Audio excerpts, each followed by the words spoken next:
The cold came without warning that November. Not the slow creeping cold that gives a man time to prepare, time to stack more wood and check the seams of his windows and remind himself that winter in Montana territory is a thing to be respected and not merely endured. This cold arrived overnight, dropping 40 degrees between sundown and the hour before dawn, and by the time Cormac Finn stepped out of his cabin on the ridge above Blackthorn Creek, the air hit his lungs like swallowing broken glass. He had been awake since 3. He was always awake since 3. Sleep in the 2 years since he had come up to this ridge had become something he visited briefly and left without ceremony. 4 hours, sometimes 5 if the wind was loud enough to fill his head with sound instead of thought. Then he was up dressed in the dark, moving through the cabin by memory, because lighting a lamp before dawn felt like an admission that the night had beaten him, and he was not in the habit of admitting defeat to anything, least of all the dark. He checked his rifle. He pulled on his coat. He opened the door. The ridge stretched north and south along the spine of the mountain, the timber dense on both sides, and the sky above a black so deep it had weight. Stars burned hard and close at this elevation, in this cold. A man could almost believe they were warm. He knew better. Cormac Finn was 36 years old, and he looked every year of it, and a few that belonged to someone else besides.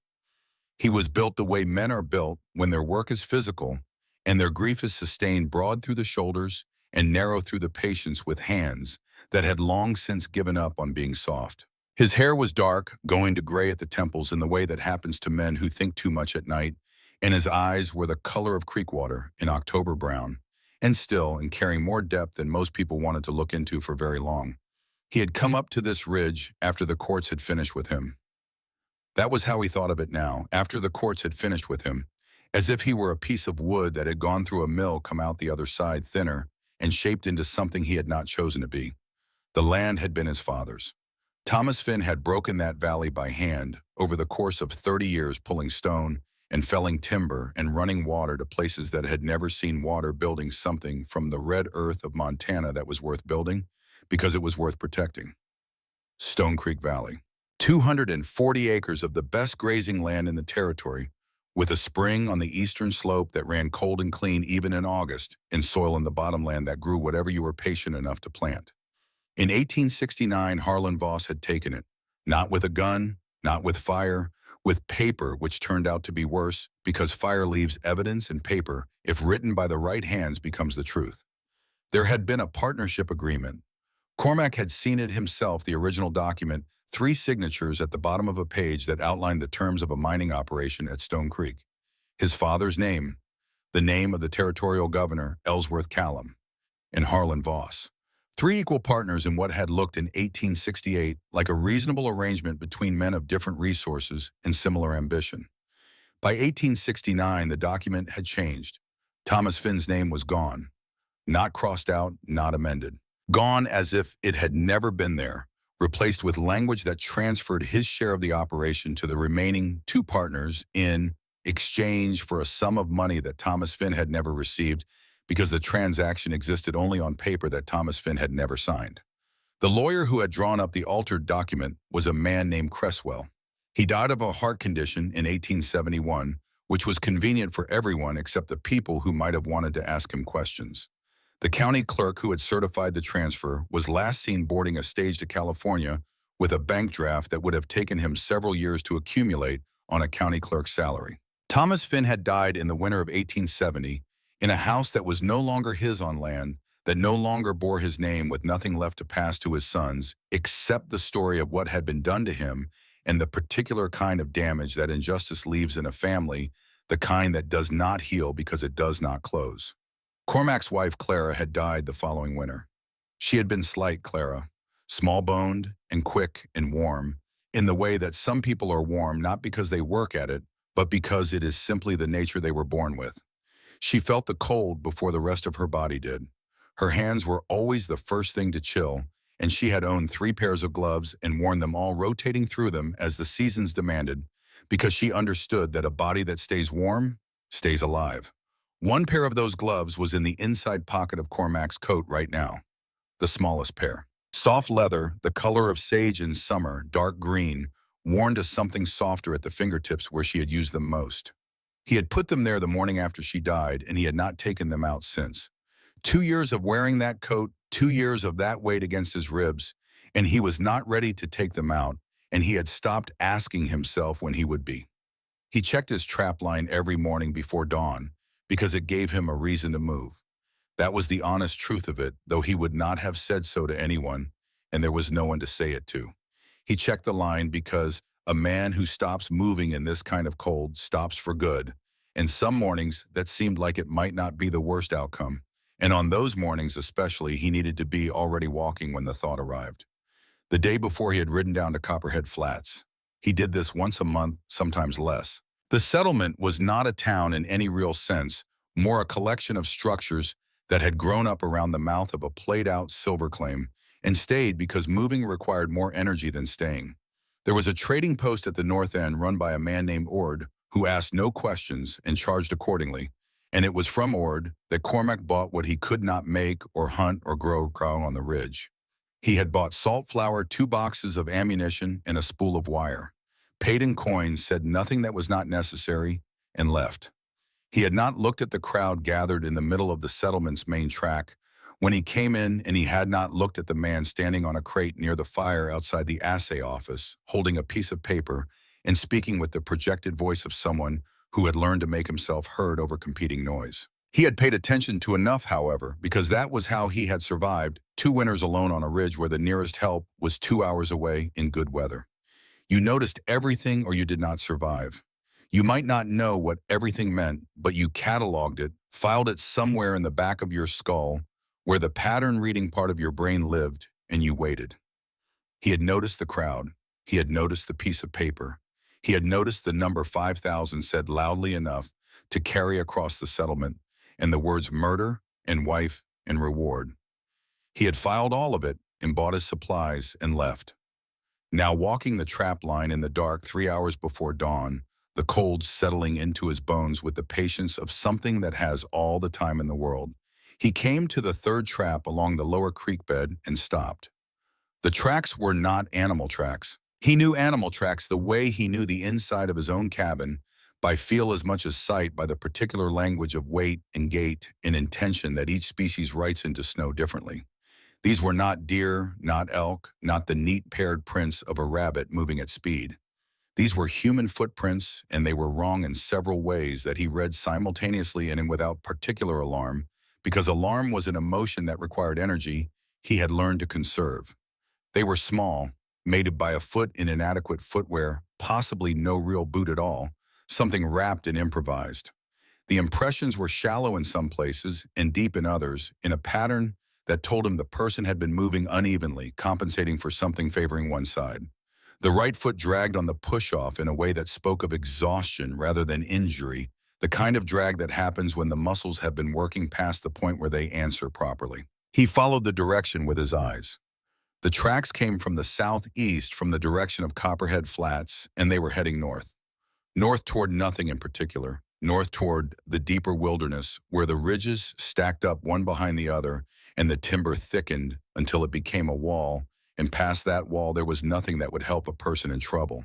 Whoever had made these tracks was heading away from help. That meant either they did not know which direction help was in, or they were heading away from help deliberately, which was another kind of problem entirely. He followed the tracks. He moved quickly, but without noise, keeping to the firm snow along the creek bank, where his own prints would be minimized, the rifle loose in his right hand and his left hand free. He was not afraid of what he would find. He was not afraid of much anymore. He was curious in the cold, careful way that survival requires. It took him 6 minutes. The tracks curved around a stand of lodgepole pine that had grown close enough together to provide partial windbreak, and then they dropped down a gentle slope into a natural depression in the ground, the kind of hollow that forms where a creek has shifted course over centuries lower than the surrounding terrain, sheltered from the wind on 3 sides. He had used hollows like this himself when caught out in weather, understood why a person heading away from everything would find one and stop. She was lying face down in the snow. He stopped at the edge of the hollow and took in what he was looking at without moving the way he looked at everything new completely and without rushing. A woman, young or youngish, he could not tell exactly from this angle and in this light. She was wearing a dress that had been fine once, dark blue, good quality fabric with some kind of decorative stitching at the cuffs, now torn at the hem, and filthy with travel and wet with snow. Her hair was dark brown and frozen at the ends, where it had gotten wet, spread around her head on the snow like something spilled. Her hands were at her sides, palms down against the snow, fingers slightly curled. She was not moving. He crossed the hollow in 4 strides and crouched beside her and pressed 2 fingers to the side of her neck. A pulse wound, slow and thin as a thread pulled tight, but there. He turned her over carefully, one hand supporting her head, because he did not know yet if she had fallen and hit something. Her face was pale in the way that had nothing to do with cold alone, a deeper pallor under the cold, the pallor of someone who had been running on nothing for a long time.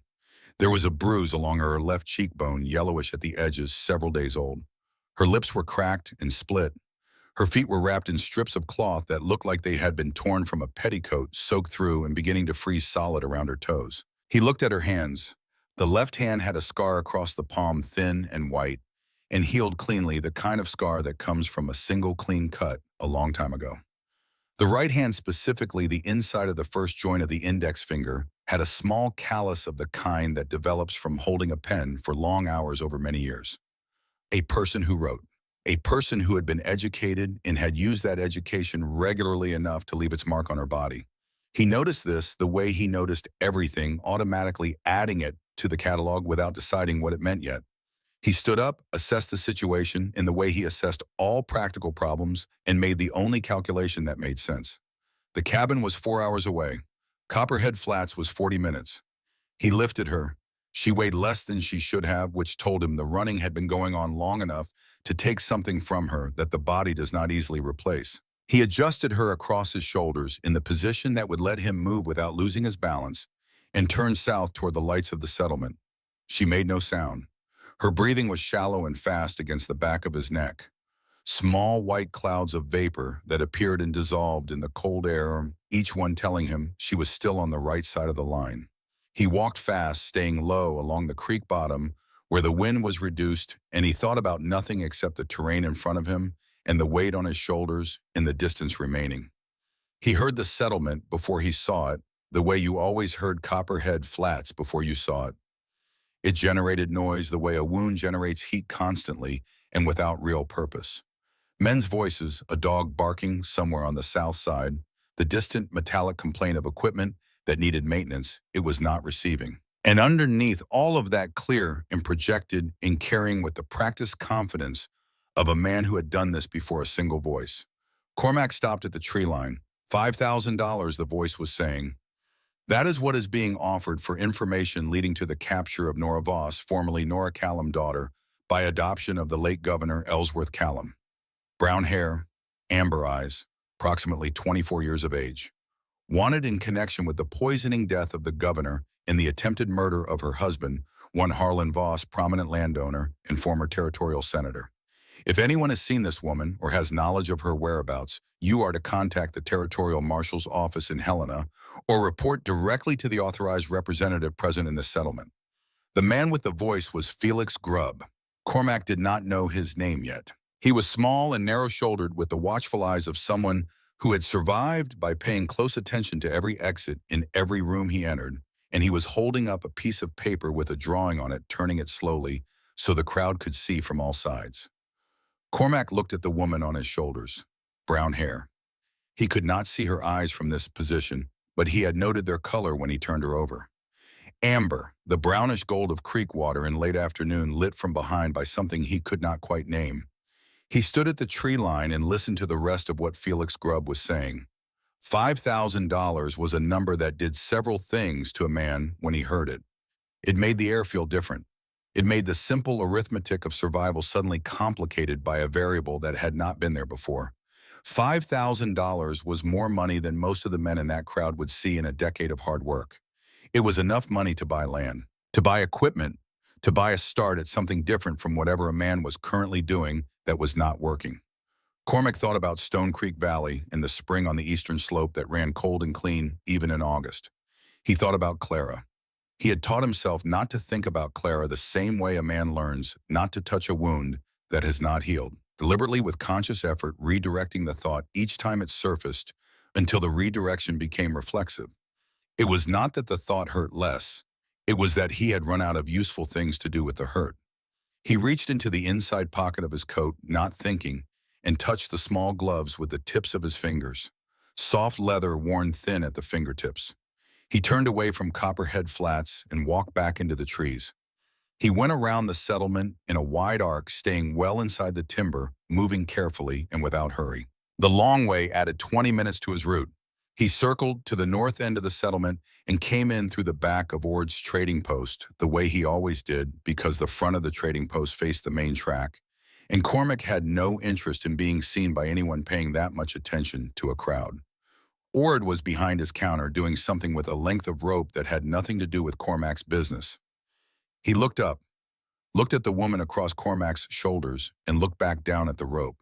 In places like Copperhead Flats, a man learned quickly that what other men were carrying was not his concern unless he was invited to make it his concern. Ord had been here long enough to have learned that lesson very well. Cormac bought additional supplies, more salt, laudanum, bandaging cloth. He paid in coin and said nothing that was not necessary and left through the back the same way he had come in. Someone in that settlement had seen him come through yesterday. He understood that. He had bought supplies the same afternoon that Felix Grubb was reading the reward announcement, and someone with enough attention and enough want would eventually put those two facts together. He understood that too. He turned north and began the climb back to the ridge. She stirred somewhere in the second hour of the climb when the trail steepened and he had to adjust his grip and shift her weight, and the movement brought her partway back. She made a single sharp sound, high and frightened, and went rigid against him for a moment, every muscle tensing at once. "You are all right," he said. "I am taking you somewhere warm." She did not answer that, but after a moment the rigidity went out of her, and she went slack again, and he kept climbing. She was fully conscious by the time he reached the cabin, though just. He sat her down in the chair nearest the cold fireplace, the one position close enough to the hearth to catch the heat when the fire was going. She sat upright on her own, which told him more than the breathing had. She was in control of herself. Barely, but in control. He went to work building the fire without looking at her pine kindling first, then larger splits added carefully once the kindling caught, working fast, but not carelessly, because a fire built wrong in a hurry was no fire at all. The flames took inside 2 minutes. He added more wood and turned back to her. She was watching him. Her eyes were open and fixed on him, with an expression he had seen before on faces that had been through enough that they had used up their fear and arrived at something on the other side of it. Not calm exactly. Calculation. She was measuring him the way you measure a drop from a height, trying to determine if the landing was survivable. Her eyes were amber, the brownish gold of creek water in late afternoon, exactly as he had noted. "You need to get the feeling back in your feet," he said. "The wrappings need to come off. Get them close to the fire, but not too close." She looked at her feet, then at him. "I can do it myself," she said. Her voice was low and careful, each word measured before it was released, with no regional accent he could easily place. The accent of someone who had lived in enough places that no single one had won. "All right," he said. He went to the small room at the back of the cabin where he slept and took the blanket from the end of the bed and brought it out and laid it over the back of the chair near her, without making the act into anything more than what it was, a practical provision against the cold. Then he went to the stove and started water heating and began putting together something that would serve as a meal. He did not look at her while he worked. He was aware of her the entire time, in the way you are aware of a deer that has stepped into the edge of your field of vision, with a peripheral attention that could become focus the moment something changed. She got the wrappings off herself without asking for help and without making a sound, doing it though he could see from the corner of his eye that her right foot's toes were badly frostbitten, white and hard, the tissue not yet showing whether it would come back or not. She turned her feet toward the fire and sat still and let the warmth do what it could do. He set a mug of hot water with dried yarrow and willow bark in it on the small table within her reach and said nothing about it. The fire built up. The cabin began to warm.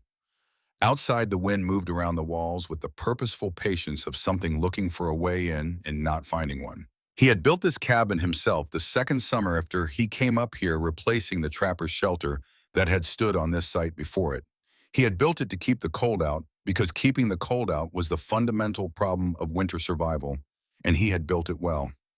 The walls were thick, the seams caulked and recaulked every fall. The door hung true. The cold did not get in. That was the one thing the cabin had been asked to do, and it did it.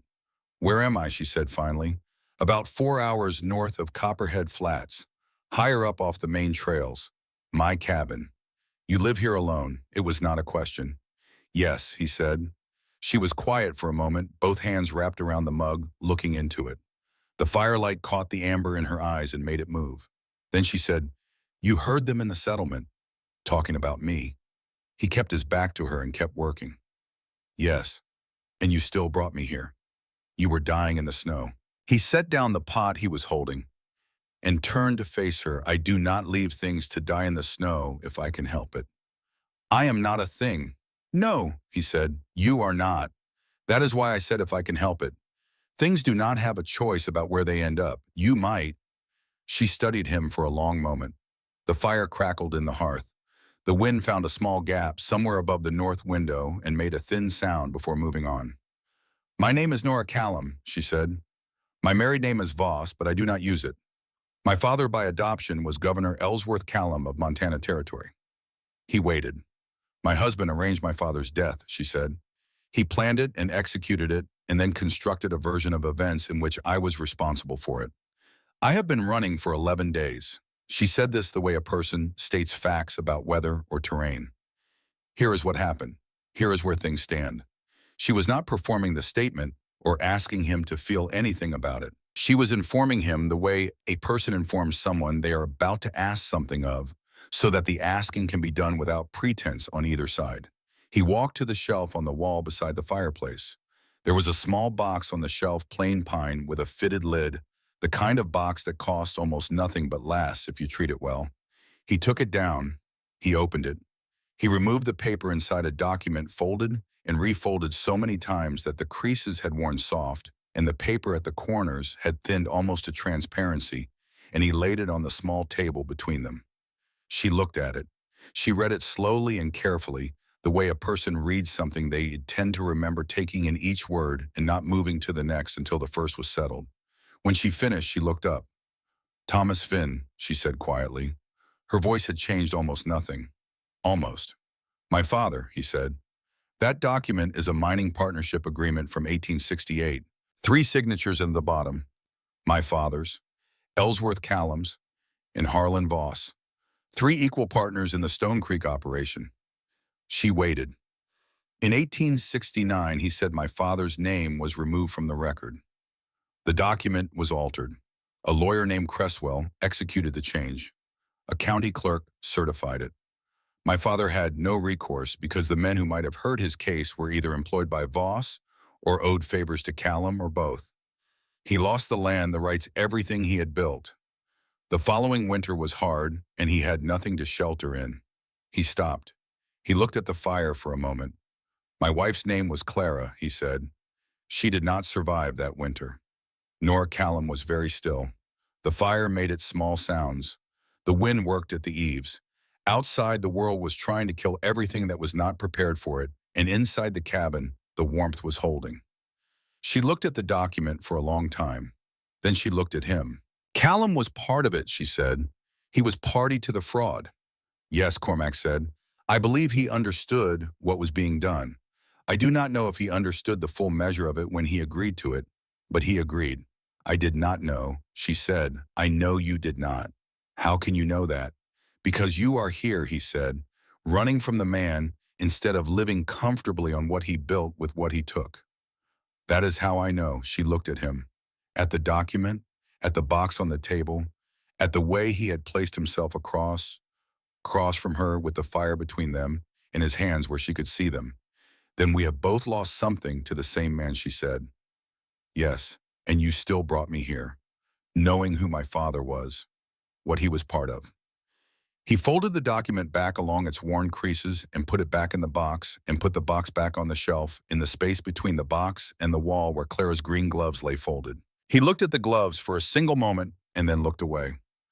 "I told you," he said, "I do not leave things to die in the snow." He met her eyes. People, I mean. I do not leave people to die in the snow." She held his gaze and did not look away. Then she said, "What happens now?" He looked out the one window that faced north toward the darkness in the tree line, and the ridge beyond which, if you went far enough, the territory became something that no map could adequately represent. "Tonight you sleep," he said. "Tomorrow we figure out the rest." She was still asleep when he went out the next morning, before light, to check the trap line, moving through the cabin without sound, as he always did, as if the dark itself required quiet. He came back with a rabbit and a grouse, and by the time he pushed open the cabin door, the sky outside had begun to separate itself from the night gray, pulling away from black in thin degrees. She was awake and at the stove. She had found the cornmeal and the dried venison strips and had started a pot, and she was standing with her back to him, stirring with the blanket he had left on the chair wrapped around her shoulders. Her hair was loose and still not entirely dry. She did not startle when he came in. She had heard him coming, or she had long since stopped startle at sudden sounds and movements, which told him something about the 11 days. "I was not sure of your proportions," she said, nodding at the pot. "It is fine." He set the rabbit and grouse on the work table and began cleaning the grouse, and she set 2 plates on the small table and sat down, and they ate together in the particular quiet of 2 people who are still measuring each other but have decided that eating is more important than measuring for the moment. She ate in the controlled way of someone who has been hungry for a long time and is trying not to show how hungry. She finished everything on her plate in less time than she would have preferred and did not look at his. "How are your feet?" he said. "Better than yesterday. The toes on the right side are still numb. I expect it will take a few days. Stay off them today as much as you can." She nodded. Outside, the light was coming up pale gold, beginning to show on the peaks to the east. He had been turning something over since he came inside. An equation he did not like the result of, but one that came out the same way every time he ran it, regardless of how he arranged the numbers. "They will come up here," he said. She did not look surprised. She looked at her hands on the table, and then she looked at him. "Harlan's men, or anyone else who wants the money badly enough." He paused. "Copperhead Flats is not a large settlement. I was there yesterday buying supplies the same afternoon they were announcing the reward. Someone saw me. Someone will connect what I was buying to a woman who needed things. A man living alone does not usually need in that quantity. It may take a day, it may take 2, but it will not take longer." She was quiet for a moment. Then she said, "Then I should leave. In those feet, you will not make it to the tree line before you lose the toes." "Then what do you suggest?" He looked at her. She looked back. The steadiness was still there, that quality he had noticed the night before, the quality of a person who has run out of room for anything except the essential question, the quality of someone who has survived 11 days alone in Montana winter by deciding that the only thing that mattered was the next hour and then the one after that. "I know a way over Blackthorn Pass," he said. "It does not follow any existing trail. Longer and harder, but it does not appear on any map I have seen, which means it does not appear in any search pattern someone from the settlements would think to use. On the other side of the pass, 2 days of travel, is a town called Millstone." She was very still, listening. "My cousin is the deputy there. His name is Stellan Finn. He is a man who takes the law seriously, which is either a problem or an asset, depending on what we bring him when we arrive." "What would we need to bring him?" "Something worth more than a warrant," he said. "Something that makes it in his interest to hear the evidence before he acts on the paperwork." She was quiet for a moment. Then she said, "There may be something. It depends on whether a woman named Agnes Dover made it out of the capital when I did." He waited. "She was my father's housekeeper for 20 years, Denora said. She was at the dinner the night he died. She was standing near the service entrance of the dining room in a position that allowed her to see things that no one else in the room could see." She paused. "She saw what Harlan put into the decanter before he handed it to me to pour for my father. But in the hours after my father died, and in the days that followed, when Harlan's version of events began to take shape in the official record, there was no space made for what Agnes had witnessed. The men who took statements that night were connected to Harlan in one way or another, and Agnes understood very precisely what her word was worth in that particular room." He thought about that.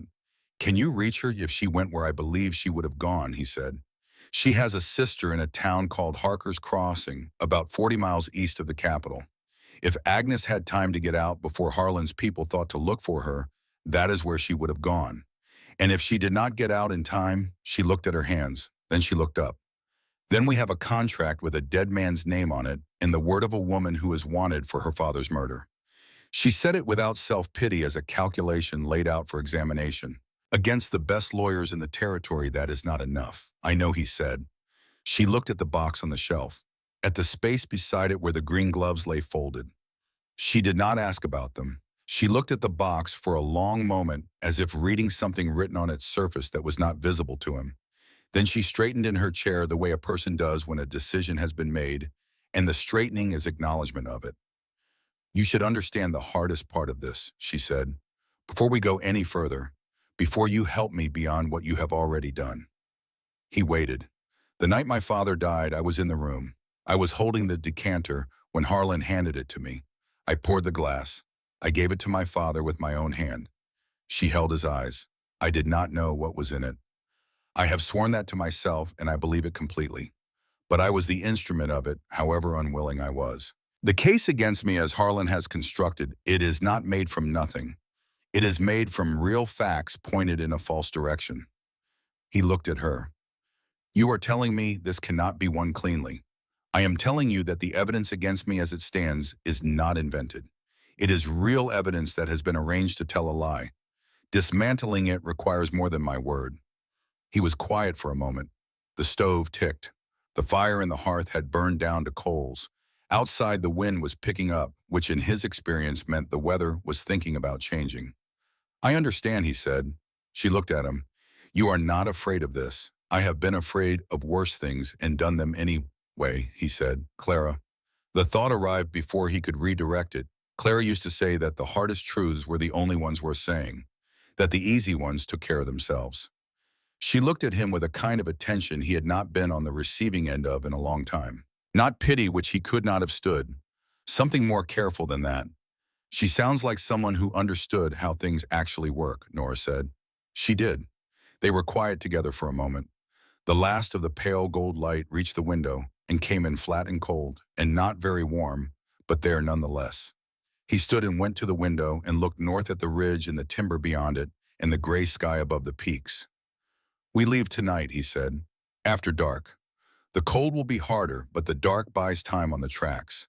By the time anyone traces where I went for supplies and puts it together with a missing woman, we will be most of the way through the first ridge. She nodded. One pack, he said. Only what is necessary. I have nothing to bring, she said. I left with what I was wearing. He began organizing the pack, moving through the small space with the efficiency of a man who had been making these calculations for 2 years and knew what mattered and what did not. 2 days of food, bandaging and laudanum, rope, the rifle and ammunition, the small hatchet for fire building on the trail. He crossed to the shelf to take down the compass. He stopped in front of the green gloves. It was a brief stop, a single moment in which his body paused before his mind told it to move on. He picked up the compass. He turned toward the pack. From the corner of his eye, he saw Nora Callum look at the gloves and then look deliberately away, the way a person looks away from something private that they have recognized and chosen not to intrude upon.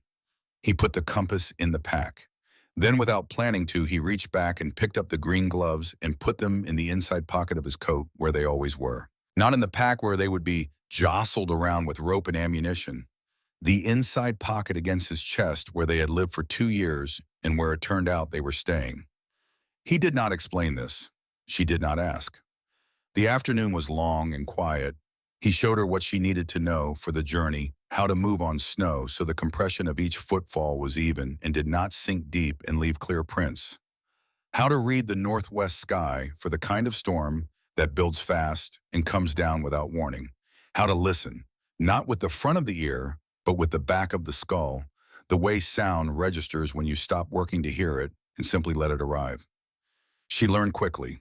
She asked the right questions, the practical ones, the how questions, rather than the why questions, which told him she was someone who operated on usable information rather than theory. In the late afternoon, while he was splitting wood at the edge of the clearing, she appeared at the cabin door. There are horses, she said, to the south, more than one moving carefully. He set down the axe. He listened. The wind was from the north, which meant sound from the south came against it muffled and unreliable. He heard nothing distinct. "You are certain. My father raised me to identify horses by sound from the time I could walk," she said. He said it was the most important skill for anyone who spent time near the frontier. More than one animal moving at the pace of riders watching the ground. He went inside for the field glass and climbed to the high point on the ridge above the cabin. 3 minutes. 3 horses stopped at a natural vantage point that looked directly down at the cabin clearing. One of the riders was holding something up, comparing it to what he saw below. They stayed for 5 minutes. Then they turned and went back down the way they had come. He came down. They were confirming the location, he said. They are not certain yet. They will go back to the settlement and report and return with more men. If they push through the night, they could be at the cabin by first light. If they rest mid-morning. Then we go now, she said. Not tonight, now. He looked at the sky. 3 hours of light left, maybe a little more if the clouds held off. Yes, he said. They moved without wasted motion, quickly and without speaking about what needed to happen, because it was clear. She tied her hair back and put on the second coat he found for her in the back room, too large but adequate, and laced the spare boots stuffed with cloth to approximate her smaller foot. He banked the fire so it would smolder rather than burn out immediately, giving the impression of a recently occupied cabin to anyone who arrived and looked through the window. He shouldered the pack. She was standing by the door when he turned around. Ready. Not performing readiness, simply ready in the way of someone who had been running for 11 days and had learned that readiness was the only constant worth cultivating. He looked around the cabin once. The shelf, the box, the space beside the box where the gloves had lain for 2 years and did not lie now. He looked at the door. He opened it. The cold came in immediately, purposeful and without sentiment.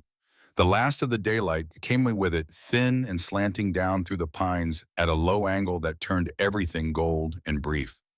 They walked out into it together, and he pulled the door shut behind them, and they moved into the trees, away from the trail, and away from the settlement, and away from the 3 sets of hoofprints in the snow below the ridge.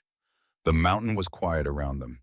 His footsteps broke the surface of the snow with a sound like paper tearing, small and steady. Hers came behind, lighter but consistent, the footsteps of someone who had learned in the past 11 days that consistency was the only pace worth keeping. He did not look back. There are places a man carries with him, not because they belong to him anymore, but because leaving them in the physical sense does not accomplish the thing he hoped it would. He had learned that in the 2 years of trying. The ridge had not cured him of anything. It had only given him enough quiet to hear what was already true. What was already true was that he was walking away from a cabin on a mountain with a woman whose father had helped destroy his family, heading toward a cousin he had not spoken to in months, in a past that most men in this territory did not know existed, carrying in his chest pocket a pair of small green gloves that belonged to someone who was not coming back. What was also true was that for the first time in 2 years, he was walking towards something instead of away from it. He did not know yet what to make of that. The trees closed around them, and the light fell out of the sky to the west, and they kept moving north toward the pass, toward Millstone, toward whatever was waiting on the other side of the mountain.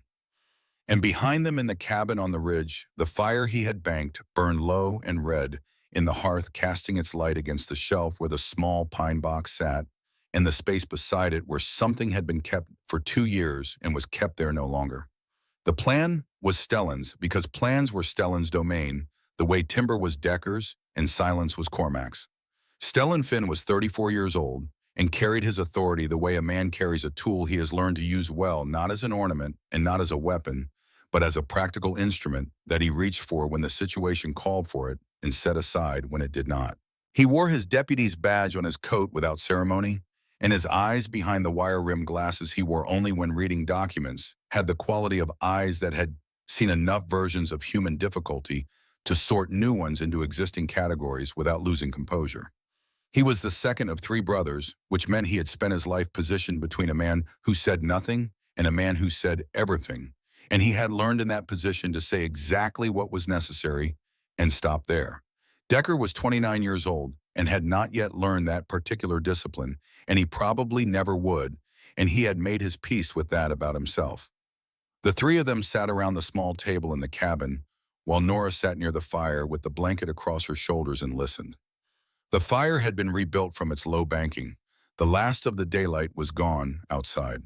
The wind had found the small gap above the north window again and was reminding them it was there. Stellan laid it out without preamble. Blackthorn Pass was the only route that gave them a reasonable chance. It did not appear on any territorial survey map that Stellan had seen in his years at Millstone, which meant it did not appear in any search pattern that Harlan Voss's people working with the official resources would think to apply. The pass was longer and harder than the main route's 2 full days of difficult terrain under winter conditions, but it came out within striking distance of Millstone on the other side. And in Millstone, Stellan had jurisdiction. Not theoretical jurisdiction, real jurisdiction, the kind that came with a direct line to Judge Harker, who was, as far as Stellan had been able to determine in 6 years of working under him, not owned by anyone. Stellan had to go back tonight, alone on the main trail at a normal pace. If he disappeared at the same time as Cormac and the woman Voss's people would have 2 threads to pull. If Stellan returned to Millstone the usual way and was at his desk at the usual hour, he was just the deputy doing his job. He could begin preparing what would need to be prepared. He could send word to Judge Harker. He could have the groundwork laid by the time Cormac and Nora arrived. Cormac and Decker would take her through the pass. Decker looked at his older brother when Stellan said this. There was a question in the look that was not about the plan. Cormac, seated across the table with his hands flat on the wood, answered the look without addressing it directly. I know the pass in my sleep, he said, and if something goes wrong on that mountain, I want Decker beside me. It was the most Cormac had said about needing anyone in 2 years. Decker registered it the way a man registers a thing said in passing that is not actually said in passing without making anything of it in the moment, filing it somewhere to examine later. There is the matter of what we bring Stellan when we arrive, Nora said from her chair by the fire. Everyone looked at her. She was sitting straight despite the exhaustion that was visible in every line of her. The amber eyes were clear. She had been listening to every word of the plan with the focused attention of someone who understands that plans made by other people on her behalf still require her understanding if they are going to work. Your warrant is real, she said to Stellan. The signature on it is real. Judge Alderman is a real judge. She paused. I need you to understand that I am not asking you to ignore the law. I am asking you to ensure that all of the relevant facts are before the law before it acts. Stellan looked at her steadily. What constitutes the relevant facts in this case? A witness named Agnes Dover, who was my father's housekeeper for 20 years, who was present in the dining room on the night my father died, standing at the service entrance, in a position that gave her a clearer view of what Harlan Voss put into the decanter before he handed it to me to pour. She paused. There is also a document that belongs to Cormac, a partnership agreement from 1868, that establishes a pattern of behavior on Voss's part with respect to fraudulent records. And there may be physical evidence depending on whether a man named Felix Grubb is as mercenary as he appeared from what I heard of him reading the reward announcement. Decker said, the man on the crate at Copperhead Flats. Yes, Stellan looked at Cormac, the partnership document. Cormac reached into his coat and laid the small pine box on the table. Stellan opened it and read the document, carefully taking the time that reading carefully required. When he finished, he folded it and put it back and closed the box and pushed it gently back toward Cormac. This establishes motive and pattern, Stellan said. In isolation, a defense lawyer picks it apart as old business settled through legal channels. Combined with witness testimony and physical evidence, it becomes something different. Combined with Agnes Dover and whatever Felix Grubb is holding, Nora said, it becomes a case. Stellan looked at her for a long moment. Then he stood and put on his coat. I will contact Judge Harker in the morning, he said. I will frame it as a request for an emergency hearing in Millstone on grounds of conflicting jurisdictional claims and newly available evidence.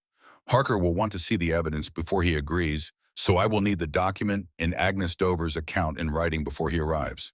He looked at Cormac. 2 days through the pass, 2 days if the weather holds, then I have 2 days to prepare. Stellan picked up his hat.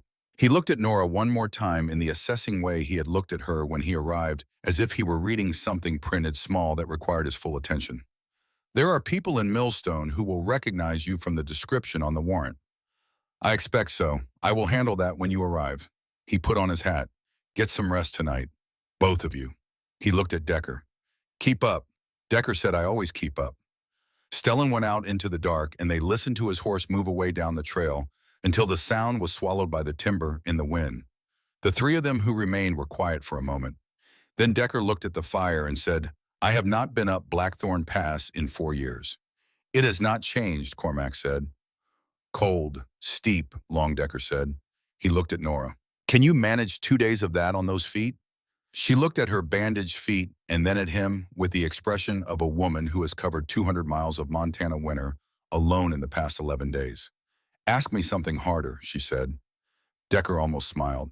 He turned back to the fire and said nothing else, and the night settled around the cabin, and outside the temperature continued to drop toward the kind of cold that turns breath to crystal before it dissipates, and they stayed where they were, because tomorrow would be hard enough without starting it early. Cormac was up before the dark had fully separated from the gray when he heard it. Not the wind, not the creek. Something underneath those sounds that had no business being there at this hour on this trail. He was outside and up the ridge to his watching point in 3 minutes, moving without lamp or noise, the field glass in his left hand and his right hand free. He found the position on the rock shelf that gave a clean line of sight down the south trail and raised the glass. 3 horses, stopped at the vantage point exactly where they had been the afternoon before, but there were not 3 riders this time. There were 5, and they were not looking at the cabin from a distance. They were moving toward it. He was back down the ridge and through the cabin door in 90 seconds. "We go now," he said. "Not tonight. Now." Nora was already awake, standing in the center of the room with the blanket around her shoulders and her eyes completely clear, as if she had not truly slept at all, or had slept in the watchful way that some people learn when the alternative is being caught unaware. Decker came out of the back room, pulling his coat on, reading Cormac's face and asking no questions, because Cormac's face said everything the questions would have asked. "How long?" Decker said. 40 minutes if they push, maybe less. 5 riders. Decker finished the coat and reached for his hat. Nora had already moved to the chair where her boots were. She laced them without rushing and without fumbling, the movements of someone who had done this under worse conditions than a warm cabin with 2 men moving efficiently around her. She stood and picked up the coat Cormac had given her the day before. The pack was already organized. Cormac had done that the previous evening because he was a man who prepared what he could prepare when he had the time to prepare it and did not leave for the morning what could be done the night before. He shouldered it and banked the fire for the last time. He looked at the cabin once, the shelf, the box, the space beside it. He opened the door. They went into the dark.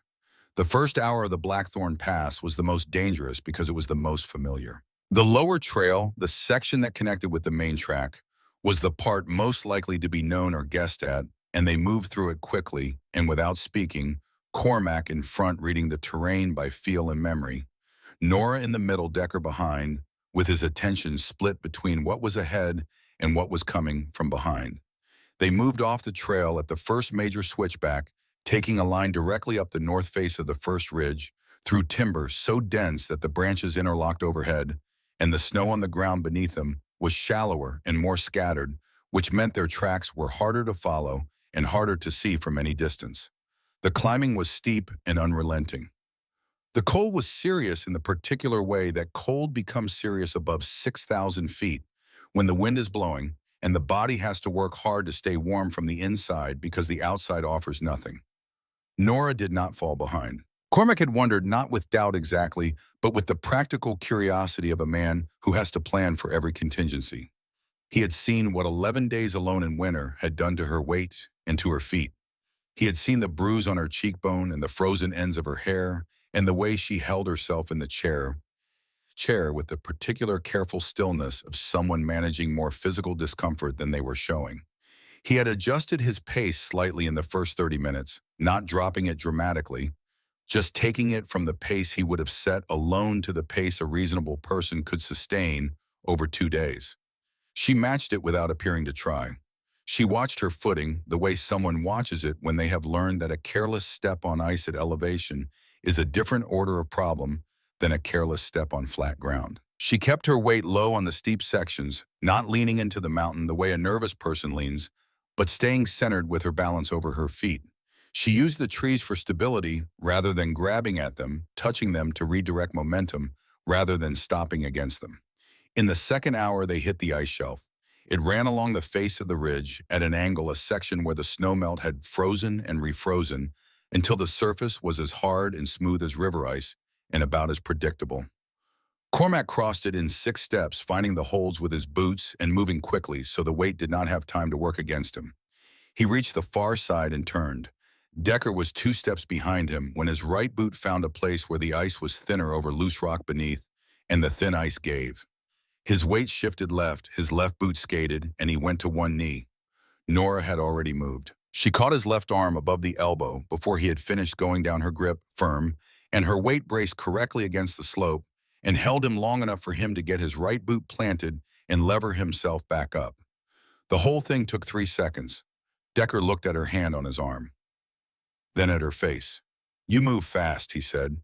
"My father always said reading terrain was the most important skill for anyone living near the frontier," she said.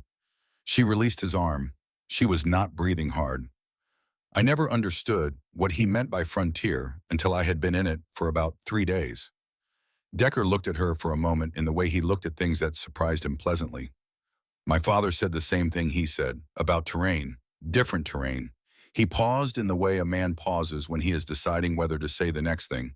He said it about forests and rock faces. He wanted to teach us everything he knew about reading the mountain. He did not get enough time. He said it without bitterness. He said it the way you say things that are simply true and have been long enough that the truth of them has stopped being sharp. Cormac was ahead of them on the trail and he heard it. He did not turn around. He kept walking, but something in his posture shifted very slightly, the small movement of a man who has heard something that registered. They crossed the ice shelf and continued. Midnight found them at the abandoned ranger station. It had been a Forest Service outpost in the years when the territorial government had made a serious attempt to manage the timber in the high country before concluding that the high country would manage itself on its own terms, regardless of human opinion on the matter. The building was one room with a sleeping loft that had partially collapsed on the north end, but was intact on the south, and a warped door that required a shoulder to open, but opened. Inside, the cold was only marginally less severe than outside, which still represented improvement. There was an iron stove in the corner of a design that Cormac recognized as functional, and a stack of firewood cut and split and piled against the interior wall. Someone had left it there within the past year or two. It was dry. He built the fire small and controlled providing heat without producing the kind of smoke visible from a distance. And within 20 minutes, the south end of the station was approaching something a person could reasonably call warm. He also found in the corner near the collapsed loft end a collection of tools and equipment, old and dusty, but organized by someone who had cared about the place. Among the items was a small wooden kit box of the kind a field medic might carry. He brought it to the firelight and opened it. Not everything inside was still useful, but there were bandages sealed and dry, a small bottle of carbolic solution nearly full, a folding knife that was sharper than it had any right to be needle and thread. He carried the kit to where Nora was sitting on an overturned crate near the stove and set it down beside her without comment. She looked at it, then at him. "I noticed you had nothing," he said. She opened the kit and went through its contents with the practiced efficiency of someone assessing inventory quickly and without unnecessary handling. She reorganized what was there and closed the box and set it on the crate beside her. "Enough for moderate wounds," she said. "Infection, lacerations, simple fractures. Not enough for anything serious. You know what enough for serious looks like? I studied medicine in Philadelphia for 2 years," she said, "before I came back to the territory when my father's health declined." Cormac was on the floor across from her, with his back against the wall and the rifle across his knees. Decker was near the stove, his big hands held toward the heat, his eyes moving between the fire and the window out of habit. "You did not finish the degree," Cormac said. "There was no one else to come back for him." She looked at the stove. "I have thought many times about what I would have done differently. Gone back after he stabilized. Completed the training. But the years have a way of filling up with whatever is directly in front of you, and by the time I looked up, a different arrangement was no longer possible." He did not answer that. There was nothing to say that she had not already said better and more completely than he could have said it. Then Decker, from his position near the stove, said something that no one had asked him to say, and that he said only because it was true, and he was a man who found the space between true things uncomfortable. Voss tried to hire me a year ago. Nora looked at him. He was building a new operation, Decker said. Needed a smith. Offered 3 times the going rate, which is the kind of offer that makes a man ask why 3 times is necessary. He paused. Cormac had said don't, so I said no. Voss is not a man who takes no with any particular grace. Nora was very still. The fire popped once in the small stove. The warrant on Cormac, she said. Signed it today. Decker nodded. Yes. He wanted me compliant and Cormac out of the way before he knew where I was or who I was with. Whatever happens next is easier for him if the Finn brothers are scattered or discredited. Cormac across the room with his back against the wall and his hands loose on the rifle said, You did not tell me about the offer. Decker met his brother's eyes. You were not talking to anyone for 2 years. It was not said in anger, not in reproach. It was said with the simple precision of a true fact delivered by someone who is done dancing around it. The fire held its small warmth against the walls. Outside, the wind moved through the gap between the mountains with the sound that high passes make in winter, a sustained low note that has no beginning and no end. Cormac looked at his brother for a long moment. Then he said, I am talking now. Decker said nothing. He looked at the fire. Something in the set of his shoulders changed at a releasing of a tension that had been there long enough that it had stopped feeling like tension. Nora watched the two of them from her crate by the stove and said nothing because some things between brothers exist in a language that requires no translation, but also no commentary from outside. Tell me about Harlan Voss, Cormac said. Not the public version, the working version. She drew a slow breath. He is a man who insulates himself from every decision he makes, she said. Every action that could be traced is performed by someone else.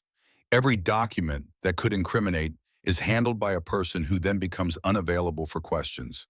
The lawyer who altered your father's partnership agreement, this Creswell, died in 1871, Cormac said.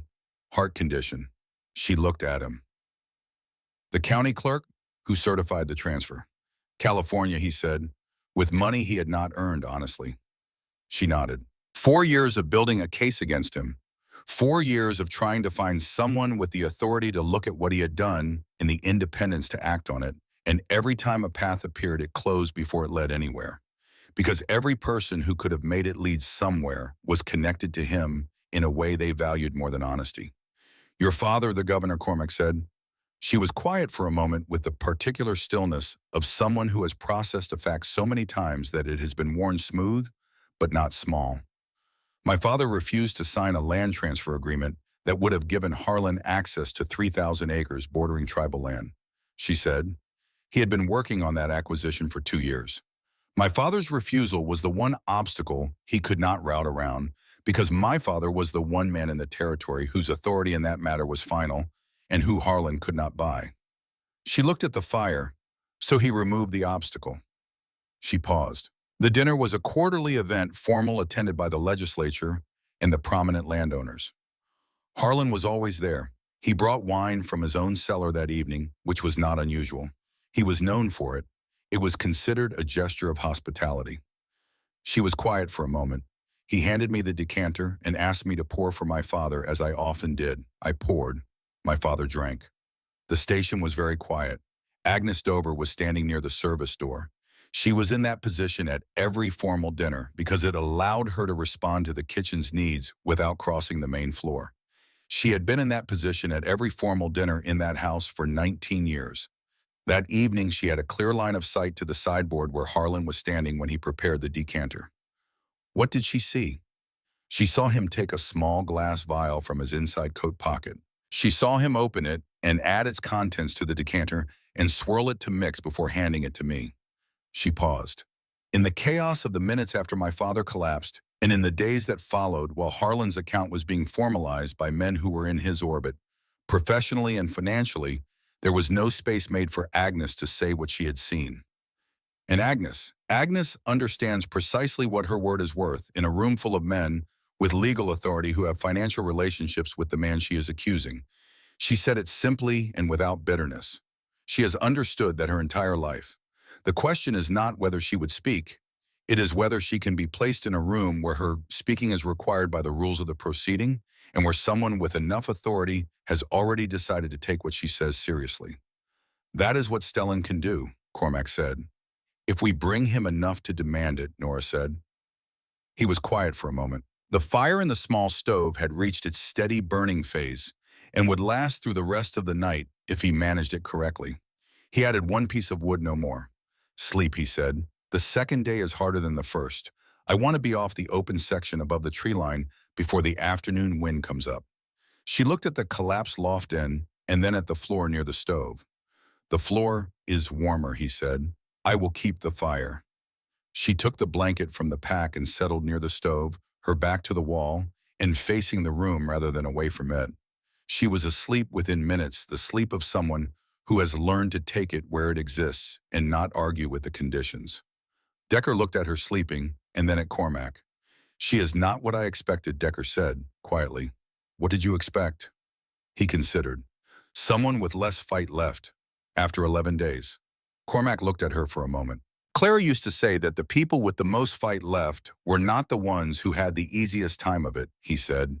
They were the ones who kept deciding it was worth the fight. Every day. Even on the days when the deciding was hard. Decker was quiet for a moment. Then, you have not talked about Clara in a long time. No, it is good to hear it. Cormac leaned his head back against the wall and said nothing else. Outside, the past made its long, low sound in the dark, and inside the fire held, and Decker eventually slept too, in the chair nearest the stove, and Cormac sat through the night with the rifle across his knees and the green gloves in his inside pocket and his eyes open. They came down out of the pass on the afternoon of the second day.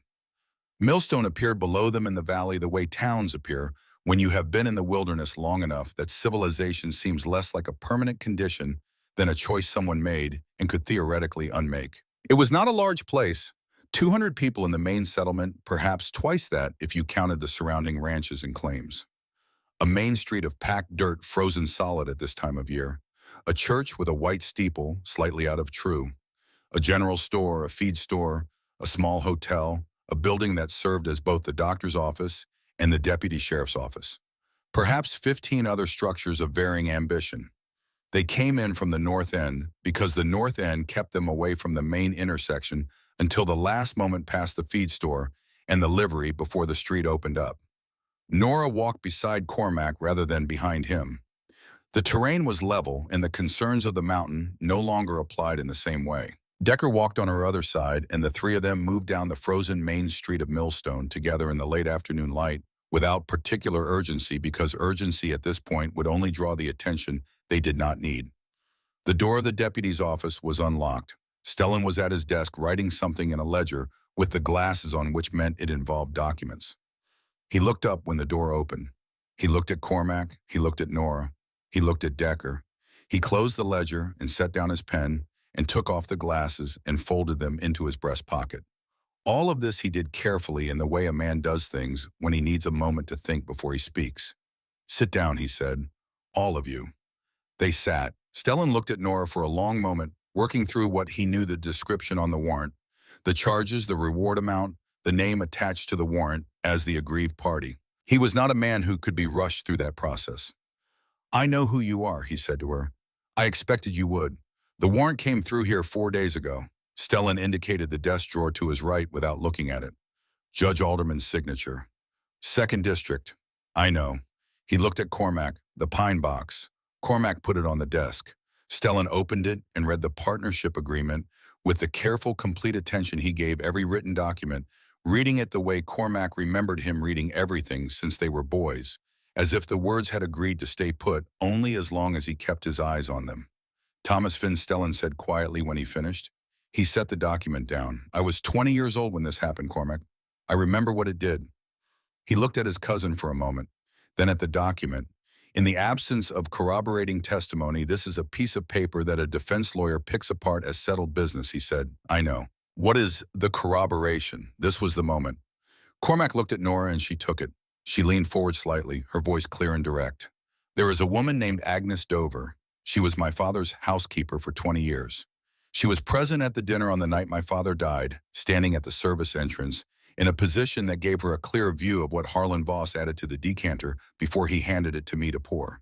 She described what she saw. She is prepared to describe it again under oath. Stellan looked at her. Where is this woman now? I believe she is in Harker's Crossing, 40 miles east of the capital. She has a sister there. If she had time to get out before Harlan's people thought to look for her, that is where she would have gone. You believe, Stellan said. I cannot be certain, but Agnes Dover is not a woman who fails to prepare for contingencies she can foresee. Stellan looked at the document, looked at Nora, sat back. A witness's testimony in the current legal climate of this territory, he said, carefully carries weight proportional to several factors. Not all of them are just. I am not saying what is just. I am saying what is real. I understand what you are saying, Nora said. Agnes Dover is a 60-year-old black woman in Montana Territory in 1874. Her word against Harlan Voss in front of a territorial court. I am not saying her account would be dismissed. I am saying it would not be enough alone, which is why I am not proposing to bring only her account. She met his eyes. There is physical evidence. The decanter Voss prepared that evening. If a residue remains in the vessel and a physician can identify it, that changes the weight of everything, Agnes says. Stellan looked at her for a moment. Where is the vessel? I do not know, she said. It was on the sideboard at the end of the evening. I do not know what happened to it afterward. The door of the office opened. Everyone in the room went still in the particular way that rooms go still when something enters that changes the calculation. The man in the doorway was perhaps 45 years old, broad through the shoulders, with a stillness about him that comes from professional training in the management of situations that could go several different ways. He was wearing a heavy coat with no markings and a hat pulled low. He was not carrying a visible weapon. He raised both hands away from his body palms outward slowly and with deliberate care. I am not here for Harlan Voss, he said. I am here because a woman named Agnes Dover asked me to find Mrs. Voss. She said if anyone knew where Mrs. Voss would go, it would be towards someone who could help her. She asked me to come ahead of her because she is traveling on foot and the going is slow. The room was very still. Who are you? Stellan said. His hand had moved to rest on the edge of the desk, not completing the journey to the pistol at his hip, but not far from it. My name is Dolan Marsh, the man said. I was employed by Harlan Voss for 4 years as a private investigator. He paused. I am not currently in that employment. He looked at Nora. Agnes Dover is in Harker's Crossing. She is safe. She sent me ahead because the road from Harker's Crossing is slow in this weather. She will be in Millstone by tomorrow morning if the conditions hold. Nobody said anything. Then Nora said very quietly, Agnes is coming here. She is. Dolan Marsh lowered his hands to his sides with the measured movement of a man who wants every action to be readable. She has something with her. A bottle. She has been carrying it since the night of the governor's dinner. She says she knows what it contains. She says she knows who can confirm what it contains. Nora was looking at Dolan Marsh with an expression that Cormac had not seen on her face before. Not surprise exactly. Something more specific than surprise. The expression of a person who has been carrying a weight they had accepted might be permanent and is only now beginning to understand that it might not be. Agnes found the vessel, Nora said, almost to herself. Before Dolan Marsh could respond, the door opened a second time. Felix Grubb. He was smaller than Cormac had expected from the projected voice at Copperhead Flats, narrow-shouldered and quick-eyed, the eyes of a man who has spent his life entering rooms and immediately locating every exit. He took in the assembled group with the rapid assessment of someone recalculating odds in real time. He looked at Nora. I heard you were in town, he said to her. I have been following this situation from Copperhead Flats. He reached slowly into his coat, watching every face in the room, and produced a small, dark glass bottle sealed with wax, a quarter full of something that had dried to a dark residue along the bottom. I do not want trouble with anyone here. What I want is safe passage out of Montana Territory guaranteed in writing in exchange for this, and a signed statement about where I found it and when. Nora stood. She crossed to where Felix Grubb was standing in 3 steps and stopped. She was looking at the bottle with the concentrated attention of someone who has just recognized something they had given up on seeing again. Where did you get that? She said. Her voice had gone very quiet. Found it, Felix Grubb said. 3 days after the governor's dinner, behind the kitchen of the residence, someone had thrown it in the rubbish bin, but it had rolled under a shelf and missed the bin. He shrugged the shrug of a man for whom everything in the world is a potential asset to be realized at the right moment. I picked it up because I thought I could sell it. Turns out I was right, just not the way I expected. Nora reached out and took the bottle from his hand. She turned it and looked at the label, which was still legible, and her face changed. I recognize this label, she said to the room. My father kept this particular vintage for formal occasions only. He was precise about it. She looked at the residue at the bottom of the bottle. If this is what Agnes saw him pour into the decanter, and if a physician can identify what remains. Stellan was already on his feet. You will sign a statement, he said to Felix Grubb, sworn, and witness describing where you found this, when and the exact condition it was in. Felix Grubb looked pained in the way of a man who had not anticipated paperwork as a part of the transaction. You will have your safe passage, Stellan said, signed by me, which makes it legally binding in this territory. But you sign first. Felix Grubb calculated rapidly. The calculation did not take long. He nodded. Stellan looked at Dolan Marsh. And you? I will testify to everything I know, Dolan Marsh said. I kept records for 4 years.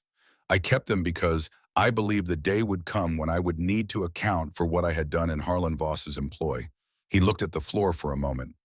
And because I have a son who is getting married in the spring, and he asked me to be there, and I am trying to determine what kind of man I need to be to walk into that room. Stellan looked at him for a long moment. Then he nodded. He looked at Cormac, who had not moved from his chair by the wall with the pine box on his knee. And you have this, Stellan said. And I have this. Stellan stood in the center of his small office and looked at everything that had come into it in the past 20 minutes. He had the look of a man measuring the distance across something before committing to the crossing. Then he went to his desk and began to write. He wrote the urgent communication to Circuit Judge Harker first, because Judge Harker was the thing that made everything else possible. He laid out the jurisdictional argument briefly and the evidentiary summary in enough detail that Harker would understand what he was being asked to come to Millstone to adjudicate. He described the evidence, a 5-year-old partnership document corroborated by testimony from a former operative of the accused, a physical sample requiring medical analysis, and a key eyewitness in transit from Harker's crossing. He sealed the letter and gave it to Decker to ride to the telegraph station. Decker went. Cormac moved to the window that looked onto the main street of Millstone. The last light was leaving the sky in the west, the particular colors of a Montana winter sunset, red and orange, and then a deep cold blue that lasted only a few minutes before the dark took it. The street was quiet, a man crossing toward the feed store with a load on his back. 2 women in conversation outside the general store, their breath making small clouds. Ordinary. All of it. And somewhere south of here in a house that had been built on everything taken from Thomas Finn and everything taken from Clara Harlan Voss, was conducting an ordinary evening in the untroubled manner of a man who believes the walls he has built around himself are still standing. He heard Nora come to stand beside him at the window. He did not turn. It is not finished, she said. No. Tomorrow is the beginning, not the end. Yes. She was quiet for a moment. You crossed the pass in winter with a woman you had known for 2 days, she said, because she was dying in the snow. And you do not leave people to die in the snow. He said nothing. I want you to know that I understand what that is, she said. Not as a kindness, as a choice that costs something real. He looked at the street. Clara, the thought came. Clara would have found the right words for this moment.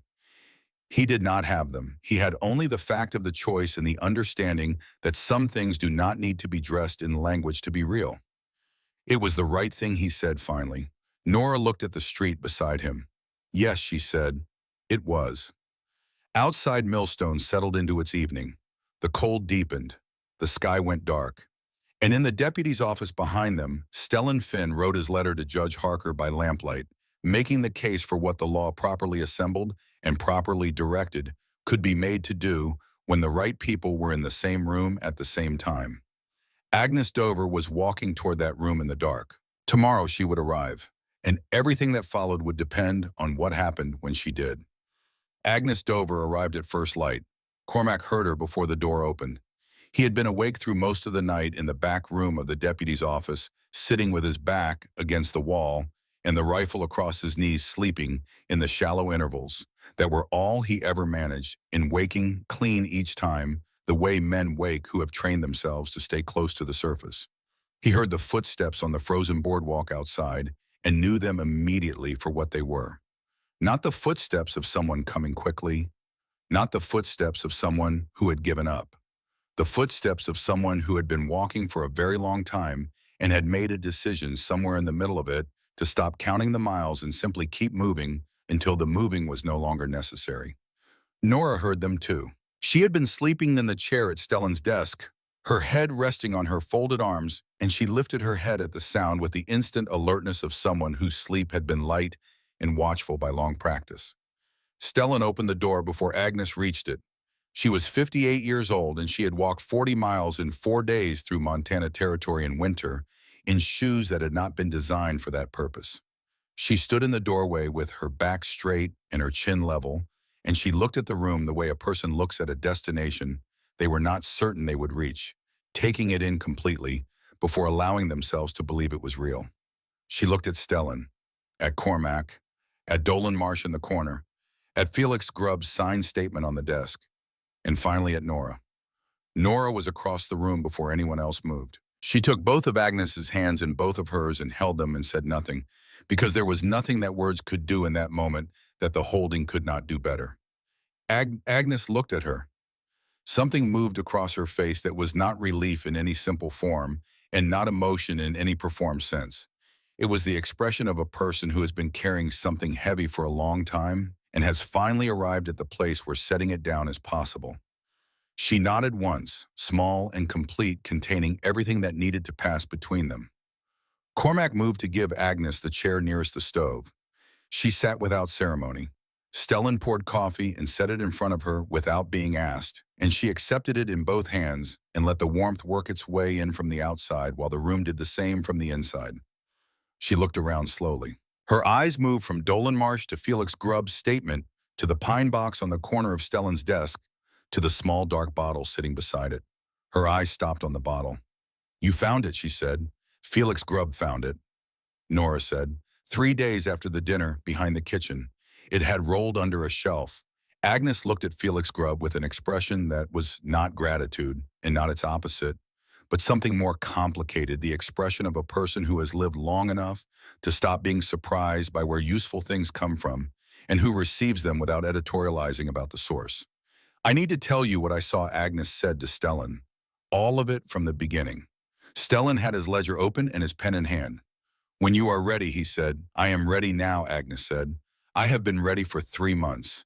It is the world that has not been ready." She set down the coffee and folded her hands in her lap and looked at Stellan directly in the way of a person who has decided that the only way to say a difficult thing is to look at the person who needs to hear it and say it without decoration. "I was in the dining room at 7 in the evening," she said, standing near the service door. "My position at formal dinners was always near that door so I could respond to needs from the kitchen without crossing the main floor unnecessarily. I had been in that position at every formal dinner in the governor's residence for 19 years. The service door was at an angle to the sideboard near the head of the table, which gave me a line of sight that no one seated at the table had." Stellan wrote, "Agnes spoke. She did not hurry. She did not embellish.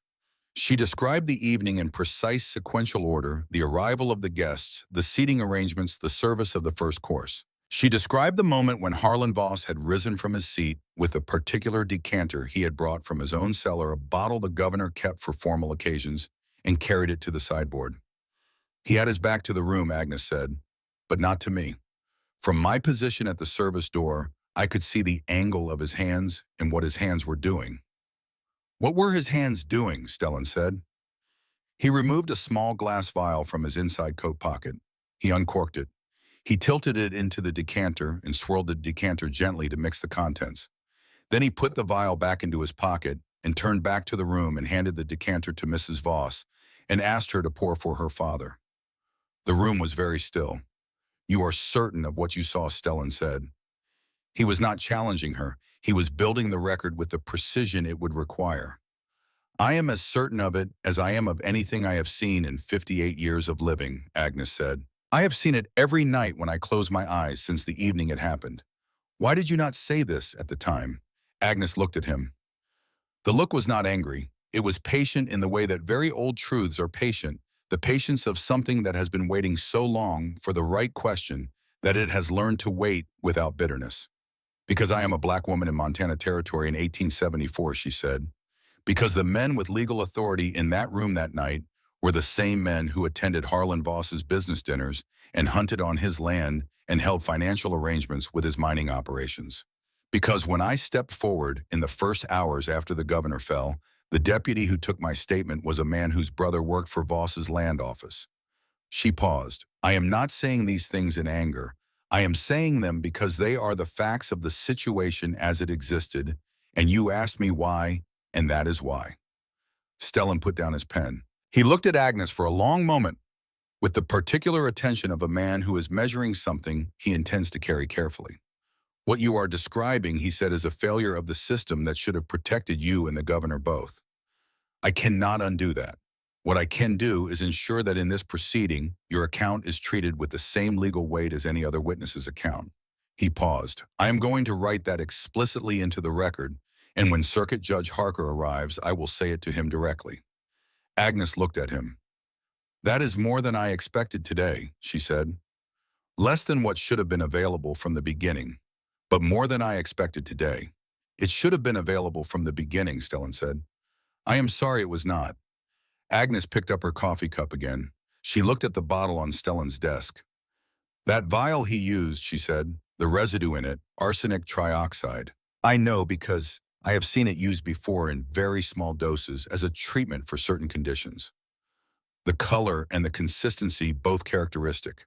What is in that bottle is consistent with what I saw him add to the decanter. Stellan looked at Nora. 2 years at the Philadelphia College of Medicine, Nora said before he could ask. I can identify arsenic trioxide residue by visual examination and by chemical reaction with compounds available at any pharmacy. She looked at the bottle. If your town doctor has a basic dispensary, I can confirm it this morning. He does, Stellan said. He stood and reached for his coat. He looked at the room at Agnes and at Dolan Marsh and at the signed statement from Felix Grubb and at the pine box with the partnership document and at the bottle. Then he looked at Nora. I will take you there myself, he said. They left. The door closed behind them. The office was quiet. Decker, who had returned from the telegraph station late the previous night and slept for 5 hours in the corner, was awake and sitting upright, doing the thing he did when he had nothing immediate to do, with his hands turning a small piece of wood between his fingers, not carving, yet just feeling the grain. Agnes sat at Stellan's desk and finished her coffee. Dolan Marsh sat in his corner and looked at the wall in the manner of a man who has a great deal to think about and has decided this is the moment to think it. Cormac stood at the window. The main street of Millstone was beginning its morning. A man crossing toward the general store. 2 horses at the livery rail. The church at the far end of the street with its slightly crooked steeple catching the early light at an angle that made the error in its construction look almost intentional. Ordinary. All of it. The particular ordinary of a place that does not yet know what is about to happen within it.